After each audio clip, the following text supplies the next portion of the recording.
Bonsoir chers fidèles de Aigle Magazine Télévision, bienvenue à ce journal de 20h et voici les sommaires. Le président de l'Assemblée nationale congolais Vital Kamerhe à Brazzaville pour participer à la 16e conférence des présidents des assemblées et des sections de la région Afrique de l'Assemblée parlementaire de la francophonie. DRC Manning organise les points de rencontre des acteurs du secteur minier en République démocratique du Congo et dans la région du Copperbeck. Voilà pour les sommaires. La population gabonaise se félicite d'avoir participé à une élection historique sans coup d'effet, sans coupure d'internet ni violence. Je vous propose de suivre ces reportages. Le Gabon semble amorcer un tournant décisif dans son histoire électorale qui a longtemps été marquée par la violence et les restrictions de liberté. Pour la première fois depuis le retour du multipartisme en 1990, le pays a connu une élection présidentielle sans coupure d'internet ni heurts majeurs. Cette avancée notable s'inscrit dans la volonté du Comité pour la transition et la restauration des institutions qui affiche clairement sa volonté de rompre avec les pratiques du passé.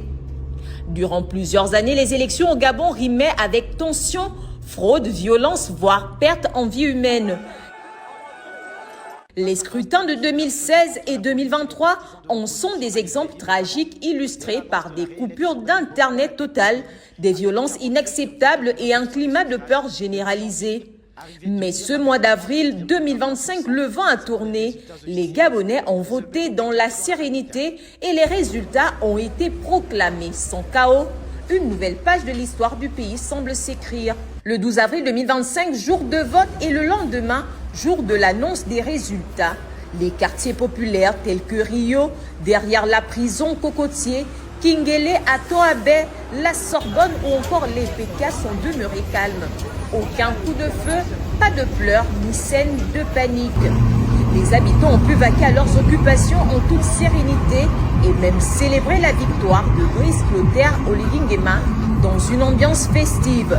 Ce climat apaisé tranche nettement avec celui des précédents scrutins sous le régime d'Ali Bongo Ondimba, marqué par une gouvernance autoritaire et des stratégies de maintien au pouvoir souvent décriées. Bongo a gagné sur deux provinces sur 9. Alors, les deux provinces ne font pas la République. Et nous, on en a marre. Bongo, on ne veut plus. Cette élection sans incident majeur devrait servir de leçon à l'ancien parti au pouvoir, le Parti démocratique gabonais, et à ses dirigeants. Elle prouve qu'un pays peut avancer sans recourir à la répression ou à la manipulation. Les défenseurs des droits humains l'ont toujours dénoncé, priver un peuple d'Internet ou instaurer la peur pour conserver le pouvoir entrave la démocratie. Rodrigue Bumba Bissaou, ancien ministre de la Communication qui avait justifié en 2023 la coupure d'Internet au nom de la sécurité nationale, peut aujourd'hui constater que la transparence et la paix sont non seulement possibles mais aussi bénéfiques. Le scénario de 2025 montre que le changement est en marche. Il est temps que les anciens dirigeants fassent leur autocritique et comprennent qu'un Gabon nouveau se construit dans le respect du peuple et des principes démocratiques. Prenons également cette brève. Vital Kamerhe, président de l'Assemblée nationale congolaise, est arrivé à Brazzaville ce mardi 15 avril 2025. Dans la capitale congolaise, le président de l'Assemblée nationale va participer à la 16e conférence des présidents d'assemblée et des sections de la région Afrique de l'Assemblée parlementaire de la francophonie.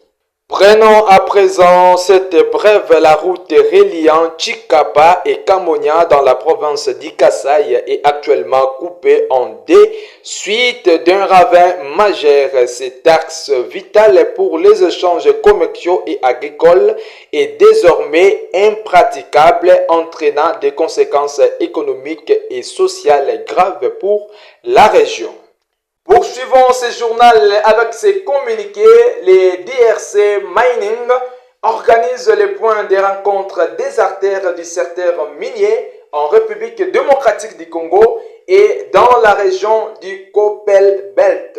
Au Sénégal, le Premier ministre Ousmane Sonko s'est livré à une séance de questions de députés à l'Assemblée nationale sénégalaise. Suivez. Pour la deuxième fois depuis les législatives de novembre dernier, le Premier ministre Ousmane Sonko s'est livré à une séance de questions des députés à l'Assemblée nationale.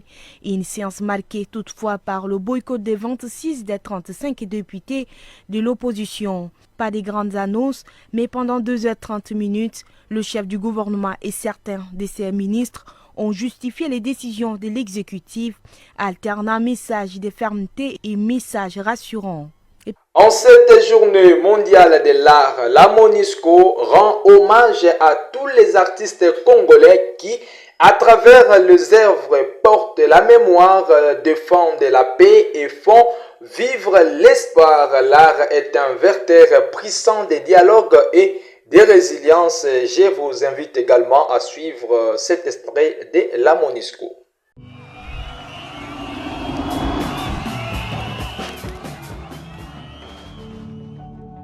Aux rêves, fauchés par la brutalité des doutes de leurs secousses, notre espoir est une dose d'amour injectée dans les veines de notre société à l'agonie. L'islam, c'est plus cette expression, cette interaction avec le public lorsque nous parlons de la paix. L'art, dans ma région, elle est plus considérée comme ce moyen de transmettre des messages de paix et de lutter contre les injustices dans la communauté et plus particulièrement dans toute la RDC en général. En tant que jeune photographe, l'art c'est une façon de s'exprimer et de toujours montrer aux gens ce que toi tu vois. Ça peut être des sourires entre les gens de différentes communautés et cela montre la cohésion puisque les gens ils s'oublient d'un côté et ils montrent entre eux cette solidarité et cette cohésion sociale.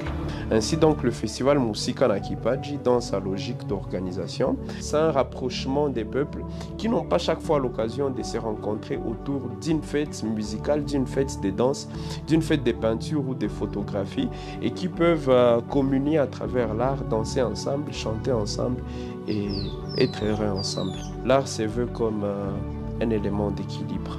L'objectif c'est de voir des jeunes filles et des femmes impactées, œuvrer pour leur communauté, utiliser l'art et l'entrepreneuriat comme un moyen de lutte contre les violences basées sur le genre.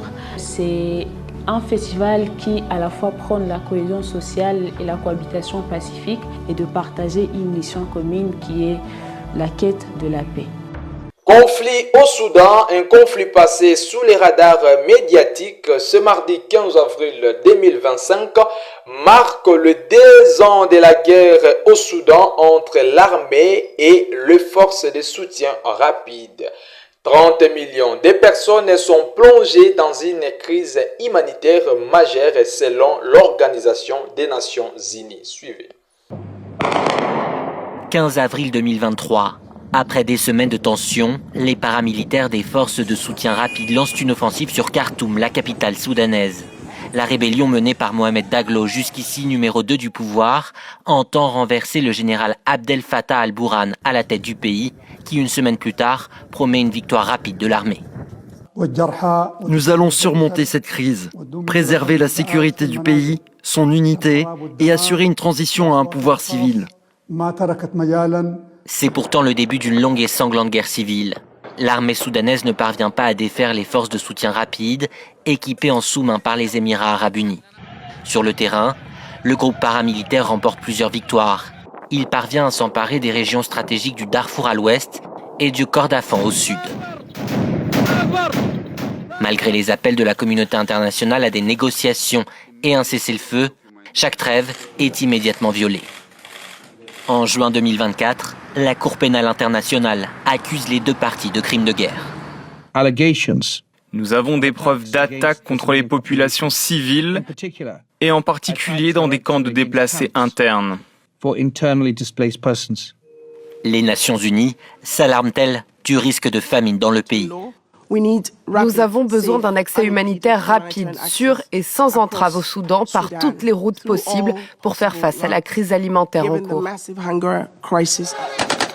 Fin 2024, la contre-offensive de l'armée soudanaise lui permet de regagner du terrain avant la reconquête de l'aéroport et du palais présidentiel à Khartoum le mois dernier.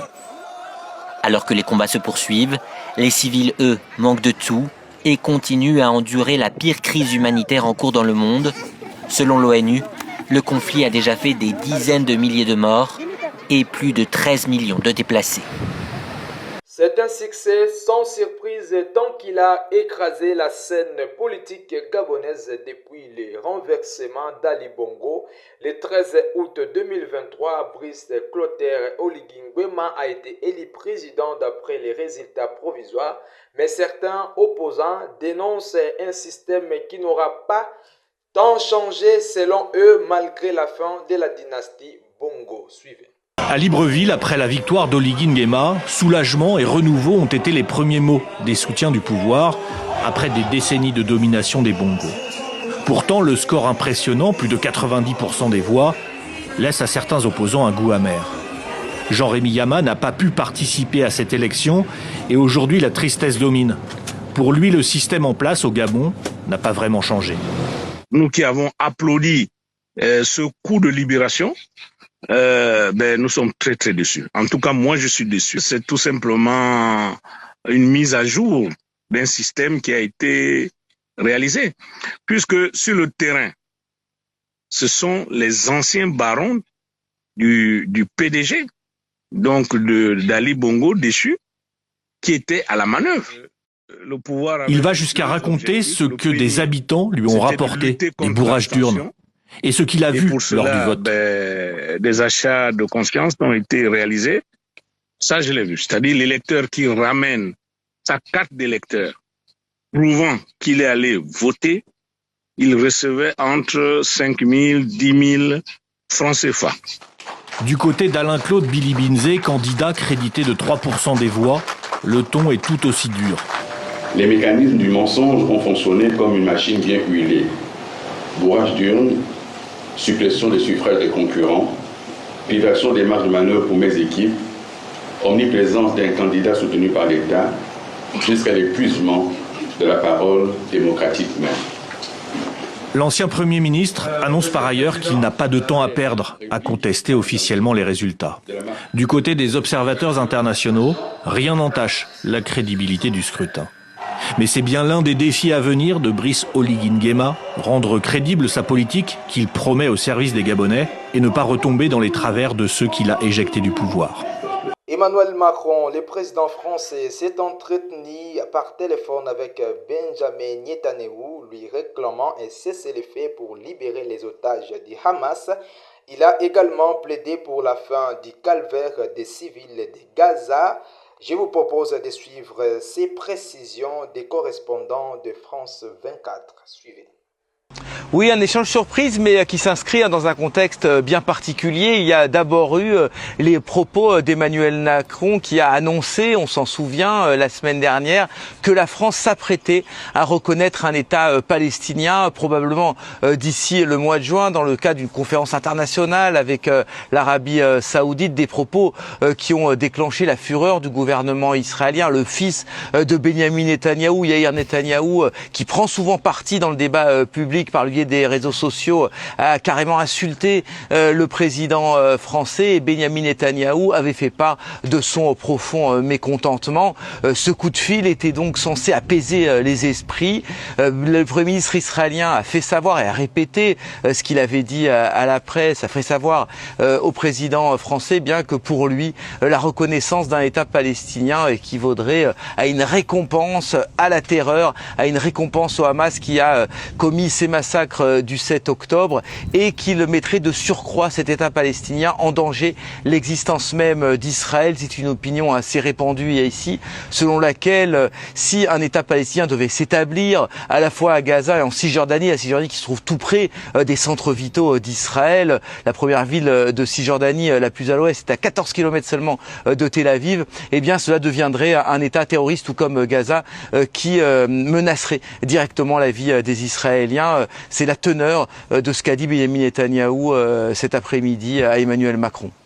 Merci. Terminons ce journal avec cette information internationale. À Gaza, face à la crise humanitaire depuis le début de la guerre entre Israël et le Hamas, Tout est devenu inespérable, c'est l'alerte émise par l'Organisation des Nations Unies alors qu'Israël bloque toujours l'entrée des legs humanitaires à Gaza. Suivez. Gaza, probablement face à la pire situation humanitaire depuis le début de la guerre. C'est l'alerte émise par l'ONU alors qu'Israël bloque toujours l'entrée de l'aide humanitaire. Cela fait maintenant 1 mois et demi que les approvisionnements n'ont pas été autorisés à franchir les points de passage vers Gaza, ce qui est de loin la plus longue interruption à ce jour. Nos collègues humanitaires sur le terrain font état d'une recrudescence des attaques qui font de nombreuses victimes civiles et détruisent les dernières infrastructures nécessaires à la survie de la population. Dans l'enclave palestinienne, après 18 mois de guerre, les besoins sont chaque jour plus criants. Manque d'eau, d'électricité, mais aussi de matériel médical. Depuis que le cessez-le-feu a été interrompu, les portes sont fermées. Et il n'y a plus de matériel médical à Gaza aujourd'hui. Nous manquons de tout dans les hôpitaux. En déplacement au Luxembourg, le Premier ministre palestinien Mohamed Mustafa a rencontré la chef de la diplomatie européenne et des ministres des 27.